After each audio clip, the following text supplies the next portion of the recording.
Yeah, and Kevin, they're wearing hats, and it looks like trying to stay a little bit covered from the sun. It's cooler there. That's so true. About 20 degrees cooler up in those higher elevations. But again, hot at the bottom. Depends on what part of the canyon you were assigned to. That's right. Monument Valley, blue skies, sunshine, red rocks, and there's not a cloud out there. And it is hot in that part of the state. 90s and 100s across most of southern Utah today. And that pattern is going to repeat tomorrow. Ensign Peak, blue skies as far as the eye can see. You can see a few little clouds that have kind of bubbled up over the Ochre Mountains this afternoon. But if you've been out and about in any of the foothills or anyone else, you've noticed a change in the last 2 weeks. What happens when we get these extra hot temperatures? That vegetation just dries out so fast. And that's what's happened. I wanted to show this graphic for Deanie Wimmer.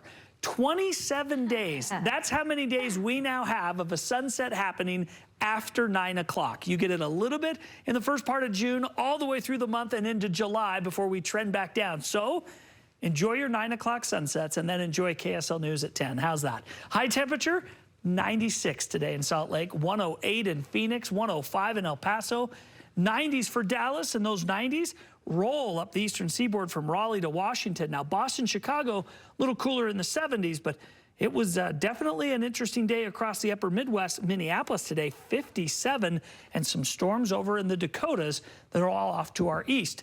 90 right now in Logan, 91 degrees in Ogden, 92 Provo.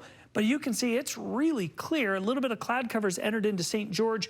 They're currently 100 degrees, and you can see some clouds in the camera, 102 in Las Vegas. So what's coming next? Well, an area of high pressure to the south is kind of dominating the overall pattern. There is a low pressure that's approaching, but the combination of these have kind of put us in a southwesterly flow with no real storms that are headed our way. There is some moisture in the Pacific. We will see some cloud cover kind of drift in over the next couple of days.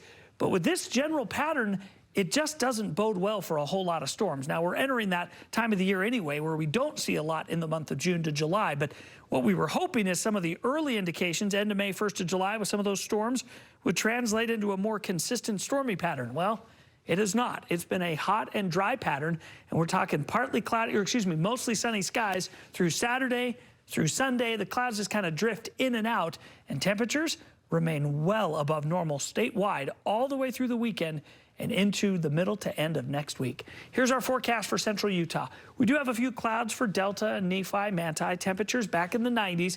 How about 101 in Green River, 98 degrees in Grand Junction. Southern Utah, well, Hanksville goes to 100. Kanab will go from 57 in the mornings to 95 in the afternoon. St. George, the lows are in the 70s. The highs are in the low 100s.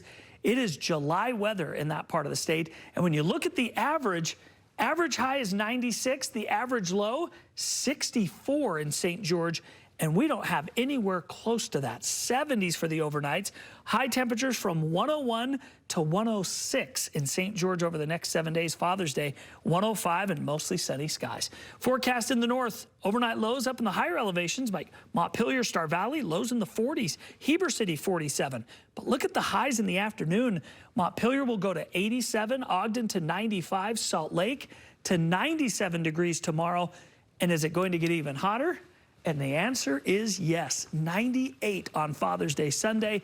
We'll dip a bit Tuesday, but then up even warmer, 99 a week from today. Wow, it's on. The heat is on. It is. Okay, Kevin, thanks. We'll be right back.